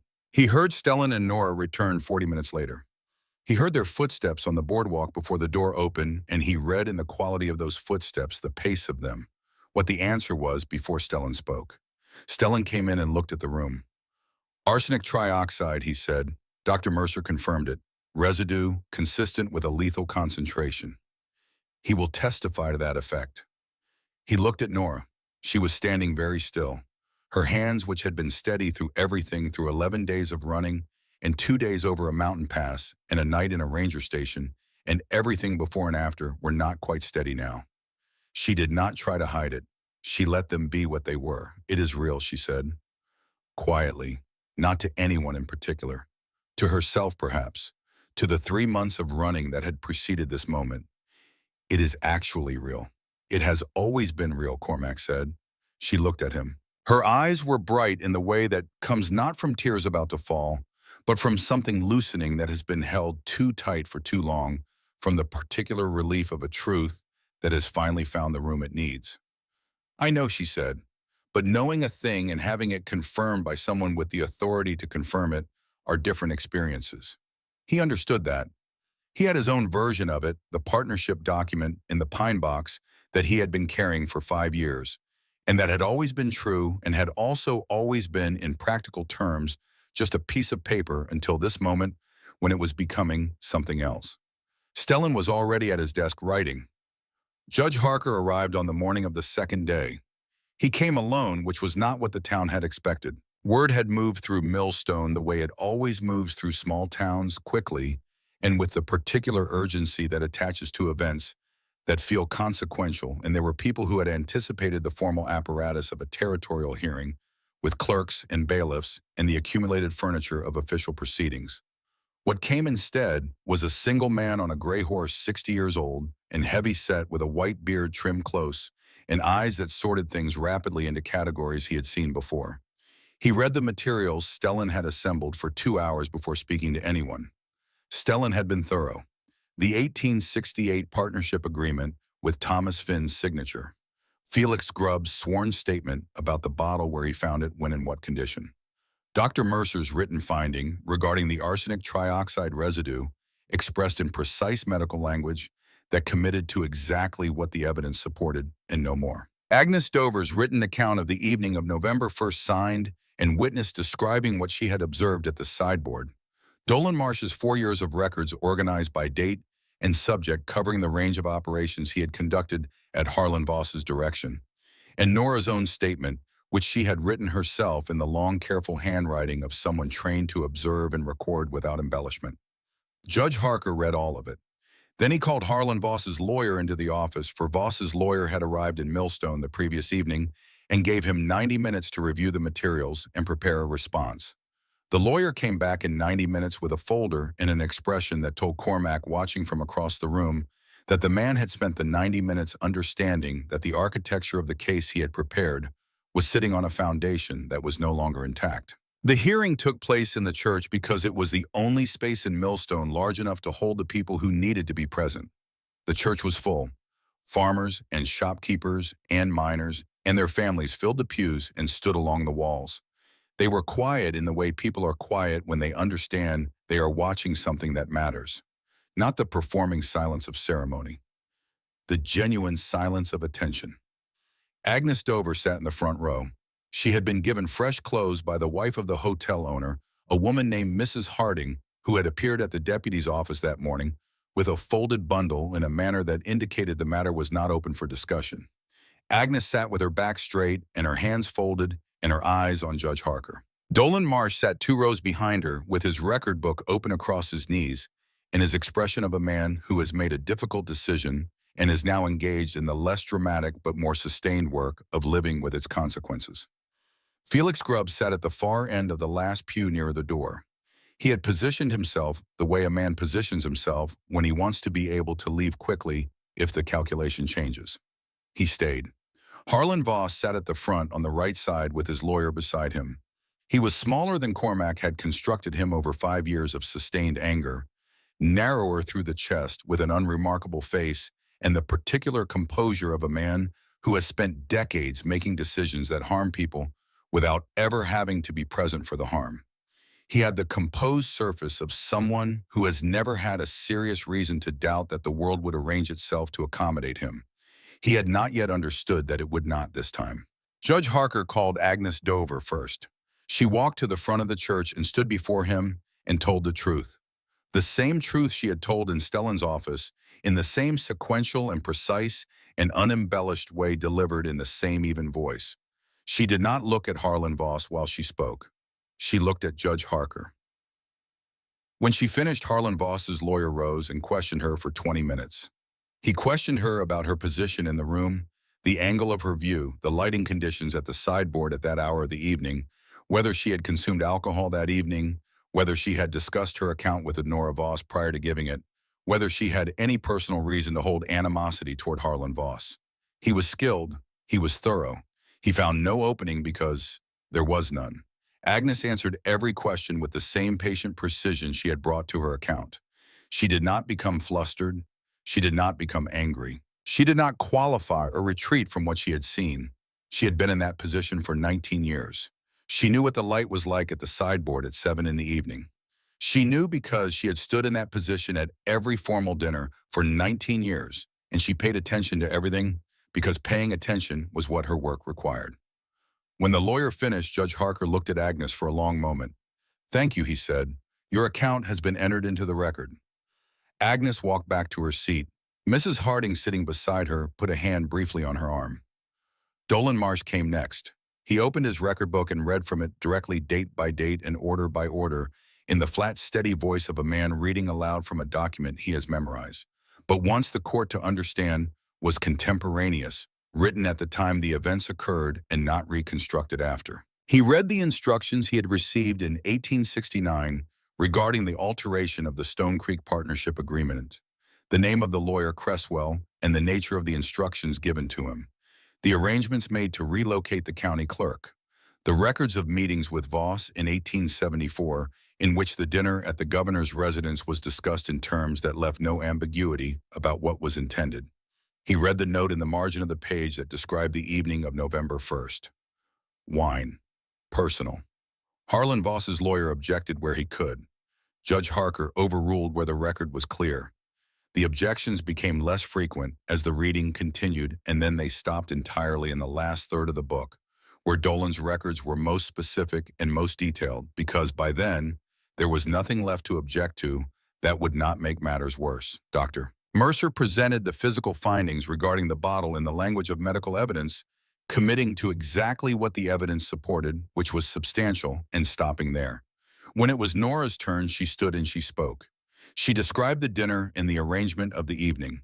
She described Harlan Voss handing her the decanter and asking her to pour for her father as she sometimes did, as was a natural thing for a daughter to do for her father at a formal occasion. She described pouring the glass and handing it to her father and the 2 minutes that followed before he became distressed.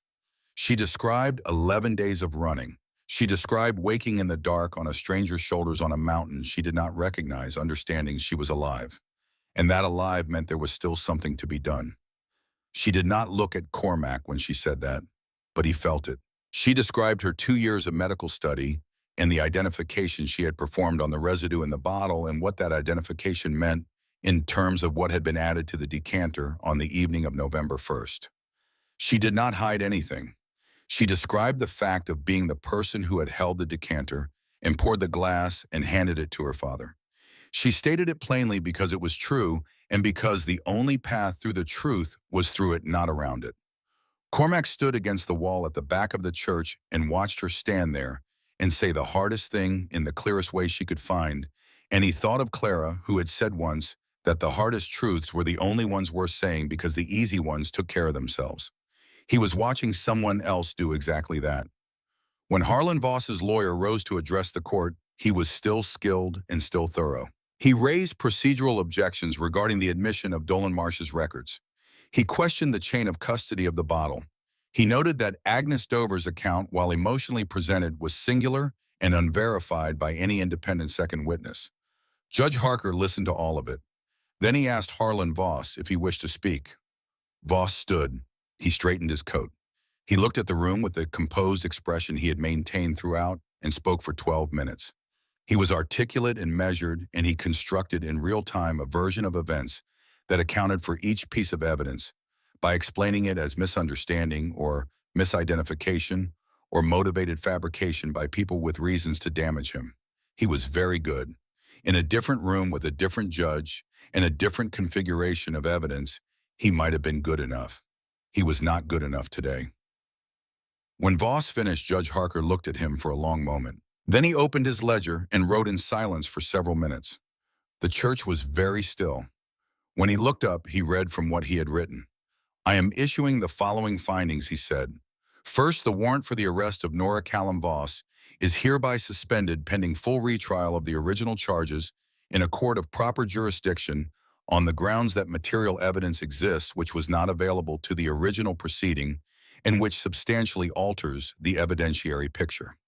He continued writing as he spoke. "Second, I am ordering the detention of Harlan Voss pending investigation of charges, including conspiracy to commit murder, falsification of legal documents in the matter of the Stone Creek Partnership Agreement of 1868, and obstruction of territorial justice." He will be held in the custody of Deputy Stellan Finn until transport to Helena can be arranged. He set down his pen. In the matter of the witness, Agnes Dover, her account has been entered into the permanent territorial record as a first-order witness statement. Let the record reflect that this court found her testimony credible, consistent, and given under circumstances that demonstrate considerable personal courage. Agnes did not look away from Judge Harker. Mrs. Harding's hand was on her arm again, and this time it stayed there. Harlan Voss's lawyer was on his feet with objections that Judge Harker addressed one by one with the patience of a man who has held this position long enough to find repetition unremarkable, if not entirely welcome. Voss himself did not speak. He stood when his lawyer stood, and sat when his lawyer sat, and when Stellan crossed the room to stand beside him, he extended his wrists with the precise, controlled stillness of a man who is not finished and knows it and is choosing to conserve himself for what comes next. He did not look at Nora. He looked at Dolan Marsh. It was a brief look, a few seconds, the look of two men who share 4 years of history that no one else in the room was party to. Something passed between them in that look that Cormac could not fully read from where he stood.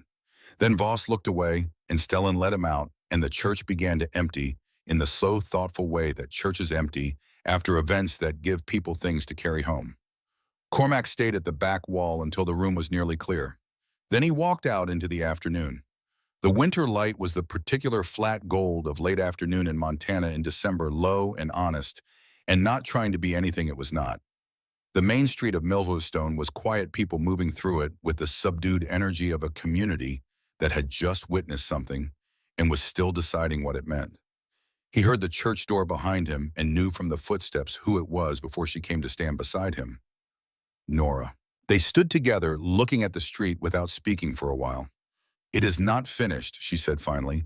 "The full trial in Helena will take months. Harlan has money and lawyers, and he will use both. He may find grounds to reduce the charges or complicate the proceedings. I know.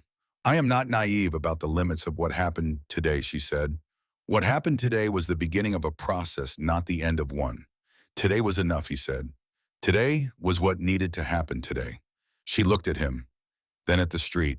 "Yes," she said, "it was." They went back inside.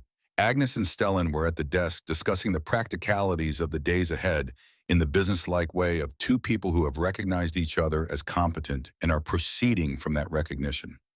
Dolan Marsh sat in the corner with a cup of coffee and the expression of a man who has completed the most important thing he has done in years and is beginning the slow work of understanding what comes next. He looked at the pine box on the corner of the desk. "If there is work to be done regarding the Stone Creek land title," he said to Cormac, "when the time comes, I have documentation that will serve the process, whatever I can do." He said it without requesting acknowledgement. He said it the way a person says something they need to have said in order to set it outside themselves. Cormac nodded. Felix Grubb was gone. Stellan had signed the safe passage letter before the hearing, and Felix had taken it in his particular energy of a man who never stays anywhere longer than necessary, and had departed before the proceeding concluded. Cormac did not miss him. That evening, the four of them, Stellan and Agnes and Nora and Cormac, ate together at the table in the back room of the office. Agnes had taken over the cooking with the calm authority of someone who does not require an invitation to make herself useful, and she had produced from Stellan's modest pantry a meal considerably better than anything the pantry's inventory seemed to warrant. They ate and they talked. Not about Harlan Voss, and not about the trial, and not about the proceedings ahead, about other things. Stellan told a story from his first year as deputy that was embarrassing enough to be genuinely funny, and Agnes listened to it with the expression of a woman who has seen enough of the world to find even its embarrassments instructive. Nora asked questions and listened to the answers with the full attention of someone who has spent a long time in conditions that did not allow for the ordinary pleasure of conversation, and is finding that pleasure has not diminished in the absence. Cormac said less than the others. He was present in a way he had not been present in a room with other people for a long time, not managing his distance from the group, but simply sitting within it the way a person sits in a warm room after a long time in the cold, when the warmth has finally worked its way in. Decker had gone home to his own room above the smithy, taking with him a piece of pine board and a small knife, which meant he was going to be working with his hands tonight, and when Decker worked with his hands at night, It meant he was thinking through something he was not ready to put into words. After a time, Agnes and Stellan moved into conversation about whether Agnes might consider remaining in Millstone at least through the winter, given that the town's need for someone with her organizational skills was considerable, and the practicalities of the journey back to the capital were not trivial. Nora put on her coat quietly and went outside. Cormac waited a few minutes. Then he followed. She was standing on the boardwalk in front of the office, looking up at the main street toward the dark shapes of the mountains at the far end of the valley. The sky above Millstone was the deep, clear black of a cold Montana night. At elevation, the stars sharp and close, and appearing from this distance, almost warm. Cormac stood beside her. They were quiet for a while in the way they had been quiet together before without it being a problem. The green gloves were in his inside pocket. He was aware of them, the way he was always aware of them, a small, familiar weight against his ribs that had been there for 2 years and that he had long since stopped noticing, the way you stop noticing the weight of something you have accepted as permanent. He thought about Clara, not with the sharp, particular pain that had characterized the first year, the kind of pain that arrived without warning and took the breath, with something softer. The way you think about a person who was entirely real and entirely loved and who is not present in the way they used to be, but whose presence has not left the world entirely, only redistributed itself, settled into the places they touched and the things they taught you, and the choices you make that carry the weight of what they would have said. Clara would have found the right words for this moment. She always had. He did not have them. He had only what he had, which was the fact of the choice, and the woman standing beside him, and the night around them, and the particular quality of a cold so deep it made the stars look close. The spring on the eastern slope of Stone Creek never froze. He had thought about it many times in 2 years on the ridge. The spring that had been his father's, that ran cold and clean, even in August, that kept running under the ice through the worst winters, because it came from deep enough in the earth that the surface cold could not reach it. He reached into the inside pocket of his coat. He held the green gloves in his hand and looked at them in the dark, the color of them invisible in the absence of light, but the shape of them exactly as he knew it, the softness of the leather exactly as he knew it, the worn places at the fingertips exactly where he knew them to be. He thought about what Clara had said about hard truths. He thought about 2 years of carrying something that needed eventually to be set down, not thrown away, not abandoned, but set down in the right place, in the right way, so that it could be what it was and he could be what he needed to be next. He stepped back through the office door. Inside, beside the entrance, there was a small shelf that held lanterns and spare keys. He set the green gloves on it. He set them there carefully with the full attention of someone placing something where it belongs. Not discarding it, but giving it a place that was warmer and less alone than the inside of a coat on a mountain where a man had been trying for 2 years to stop needing to be warm. He stood with his hand near them for a moment. Then he let his hand fall and went back outside. Nora was watching him when he turned. She had seen what he did, and she did not look away from it, and she did not say anything about it. She simply looked at him in the way she looked at things she was taking in completely, and then she looked back at the mountains at the far end of the street. "The spring roots," she said after a moment. "If I'm going to be riding through this country in any professional capacity, I need to know the routes that are not on the maps, the ones a person needs when someone is hurt on a mountain and cannot wait for the regular trail." He looked at the mountains. "There are 7 that matter," he said. "The others are variations." 7, she said. "It will take time to learn them properly." "I have time," she said. "For the first time in 3 months, I have time." They went back inside. Stellan had poured coffee and was explaining something in his ledger to Agnes, who was listening with the expression of a woman who has agreed to learn a new system and is applying herself to it without enthusiasm for the system, but with complete commitment to the learning. The lamp on the desk threw a warm circle of light across the table and the papers and the faces of the people sitting around it. Cormac sat down. Nora sat across from him. The fire in the stove held steady. Outside, Millstone went on in its quiet winter way, unhurried and unremarkable. When morning came, Decker appeared at the office door before Nora had finished her coffee. He had the look of someone who has been awake since early and has spent the time productively. He sat down across from Nora at the table without preamble. He set a small piece of pine board between them. He had worked on it through the night with a small knife in a patience that was unusual for him, and what he had produced was not ornate, but it was careful. The letters were clear and evenly spaced and cut with the particular intentionality of a man who does not do decorative work and has decided this once to make an exception. What is worth building is worth protecting. Nora looked at it, then at him. Your father, she said. He used to say it when we were small, Decker said, when we did not understand yet why he said it so often. He looked at the piece of wood. I understand it now better than I did then. He paused. Millstone needs a doctor. Stellan has been trying to recruit one for 2 years and no one stays. You have 2 years of medical training and whatever the past 3 months have added to that, which I expect is considerable. He looked at her directly in the way that was simply his way without evasion. I am not speaking for Cormac or for Stellan, he said. I am speaking for myself.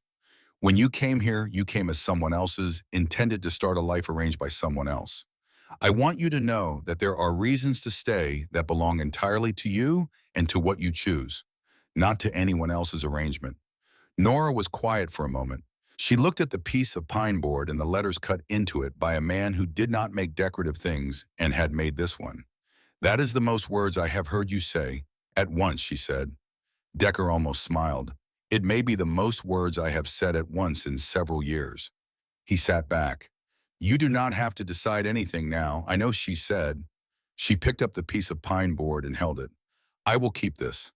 He nodded and stood and put on his hat and went back out into the morning. The months that followed moved the way difficult things move, when they are also necessary with a momentum that does not feel fast from inside it, but that looking back covered an enormous distance. The trial of Harlan Voss opened in Helena in March of 1875. Nora testified for 2 days, giving her account of the dinner, and the 11 days that followed with the same steady clarity she had brought to every accounting she had given. Agnes Dover testified for a day and a half, and the lawyer who questioned her was better than the one in Millstone and found just as little to work with. Dolan Marsh testified for 3 days, and his record book was entered into evidence in its entirety, and the entries covering the period from 1869 through 1874 were read aloud in the courtroom in the flat sequential way that Dolan read everything date by date and fact by fact. The jury deliberated for 4 hours.